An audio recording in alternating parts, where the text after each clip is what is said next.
Good morning guys! Welcome sa ating vlogs! Alam niyo ba, hindi ako feel good.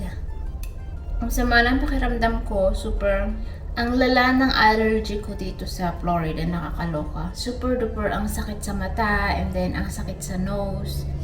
And, I don't know. Wala naman ako dating allergy. Ngayon lang talaga, this year. Super malala yung allergy dito. Ang sarap ng papaya.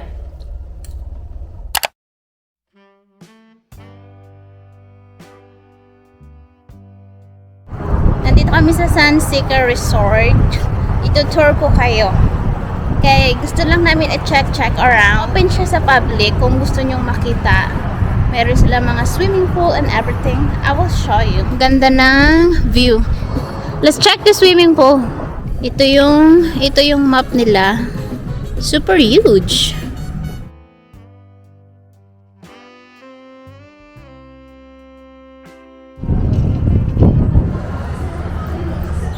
Super ang ganda ng view.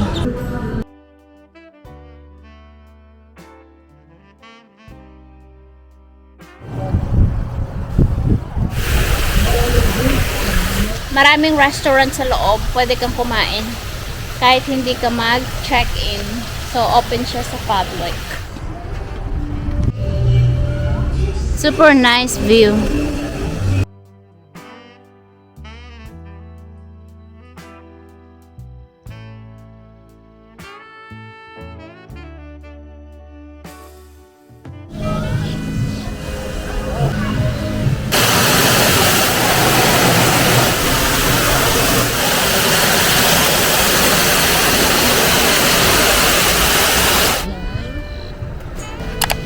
Very oily. Reuben sandwich.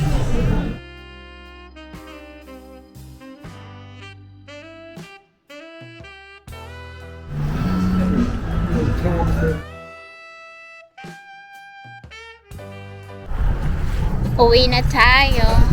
Hindi ko nahanap yung gusto kong kainin kasi hindi siya available. So, nakahingi na lang ako sa pagkain niya. Sayang. Hindi ko nakain yung gusto ko. Nakabalik na ako ng bahay and gumagawa lang ako ng salad ni Alex, and then later magluluto ako ng sinigang na hipon. Inaantay ko lang yung delivery kasi meron akong delivery. Umorder kasi ako online sa Filipino store. So inaantay ko lang siya, and then magluto tayo ng sinigang, and ipapatry ko siya kay Alex kung magugustuhan niya ang sinigang. Ito yung ginagawa kong salad. Meron siyang romaine lettuce, arugula, cucumber, carrots, and then itong bell peppers. So, ganun lang ang salad niya. Very simple. So, ito na yung gagamitin ko na hipon para sa sinigang natin.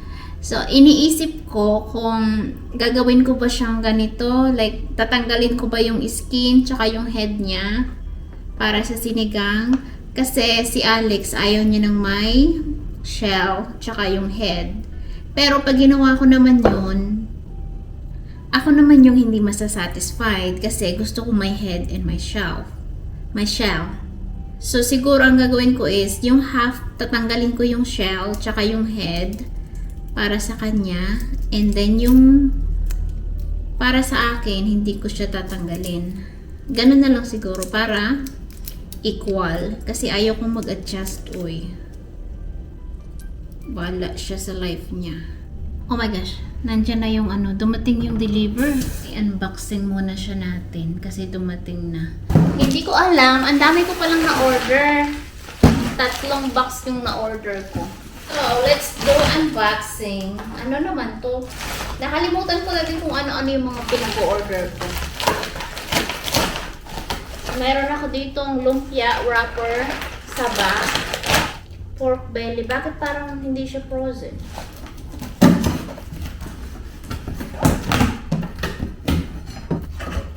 Oh, ano to? Vegetables. What? Oh my gosh, I forget. I didn't get this big. Oh my gosh, yung labanos nila, ang laki. Oh my gosh. May sitaw. May upo. Palaya. Oh my gosh. I ordered a lot. Tapos eggplant. And then let's see what is this naman. Oh, okay. So mga canned to. Pansit. Bihon, syempre, very favorite. Apat pala yung kinuha ko na bihon. Cracklings. Ipapatry ko siya kay Alex. Ang ating mga sardines. Pag na-miss ko yung kumain ng sardines, so nag-open lang ako nito. Anim yung binili ko. Oh my gosh. Nakalimutan ko yung mga pinag-order ko. I think na-double yung order ko nito. Dapat 3 lang yung order ko ng sardines. Bagay naging 6. Tapos tamarind, nagaraya. Tapos meron tayong suka. And soy sauce pa rin.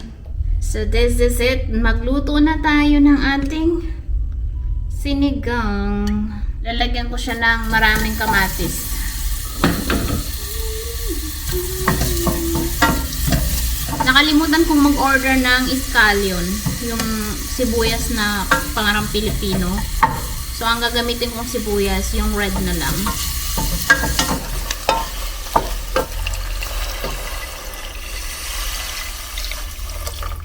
Lagay ko yung gulay. Meron tayo ditong labanos, eggplant, and then yung sitaw. Ang laki ng labanos, super. Ito na yung itsura niya. Konti lang yung sabaw na nilagay ko kasi ayoko ng marami. So, buboil ko lang yan. Nilagyan ko rin pala siya ng okra. Ito na siya. I don't know. It's a white squish. There's still a tail on here. I know, but you don't have to eat the tail. I gotta play with it. Just hold the tail and eat it there. Do you want a spoon? No, I want you to try the soup. Say something, how was it? Tastes like shrimp. Ang pangit siya mag-rate. The soup, try it. Is if you're gonna like the soup. It's not that very sour. Those string beans. Not sure. It's not strong? It's supposed to be tamarind? Yeah, I don't want it very strong. Mm. I don't want too Yeah, sour. it's kind of mild. You need to taste the sourness? You Mm-mm. gotta taste it. It's not good. Not bad. I'm gonna try the other one. The what do you call this? The Tom Yum, the Vietnamese.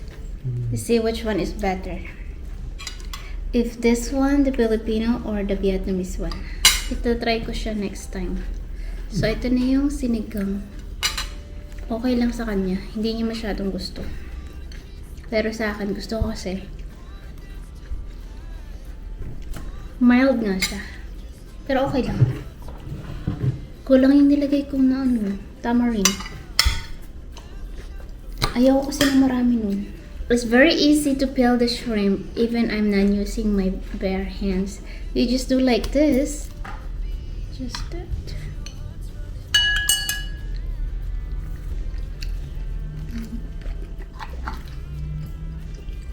Nilagyan ko siya ng maraming gulay. Something worth watching.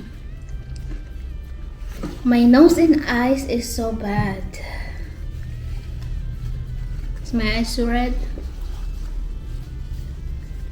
A little bit. Super watery. Laki ng labanos. Hindi ko alam kung ano gagawin ko dun. Siguro magluto din ako ng sinigang na baboy. No, never had before. Dami kong nakain. The helicopters that come with it. Bango! Oh my, it smells so good. Yeah. Here.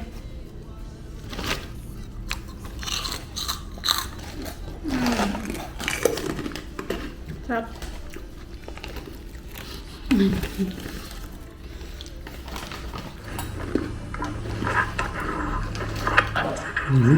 Ano, ang sarap ng sinigang. Hindi siya very strong. Mild lang yung gawa ko kasi ayaw kong gumamit ng marami ng tamarind powder. So, konti lang yung nilagay ko and hindi siya super maasim. Si Alex, ang gusto pala niya is yung maasim. Pero, kinain naman niya lahat ng binigay ko sa kanya. Kasi nga, tinanggal ko na yung shell ng shrimp. So, nagulat siya nung binigay ko kasi tinanggal ko yung shell. Kung may shell yun, hindi niya yung kakainin. Kay lazy man yan siya mag-remove ng mga shell sa shrimp. So, very lazy siya. Pero, okay lang naman. Hindi niya masyadong nagustuhan. Kasi, hindi nga siya super maasim. Sakto lang. Next time, itatry ko yung gawin na tom yum soup na ano siya.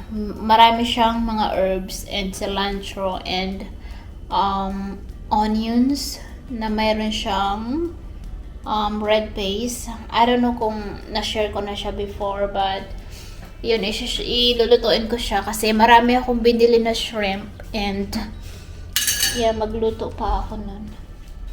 Mostly, ako lang naman kumain ng sinigang. Ito na lang yung natira. Konti na lang siya. 2 piraso na lang na shrimp ang natira. Yung pollen dito, tapos yung dust dito sa Florida is super duper bad. Hindi ko ma-remember last year kung ganito ba yung nararamdaman ko. Parang this year is super malala. Hindi ko alam kung bakit. Si Alex, meron din siyang allergy, pero parang hindi ko naman siya nakikitang nag-sneeze. Ako kasi, palagi akong nag-sneeze. Tapos, kagabi, nahirapan akong mag-breathe. Yung nose ko, very stuffy siya. So, hindi ako makatulog ng maayos kagabi. Nakakaloka. Pag nag-shower ako, I feel better. And then, pag pumunta na ako sa bed, nag-start na naman siya. So, nainis ako, oy. But anyway, tatapusin ko na yung vlog, guys. Thank you so much for watching. I will see you again the next other day. Bye-bye!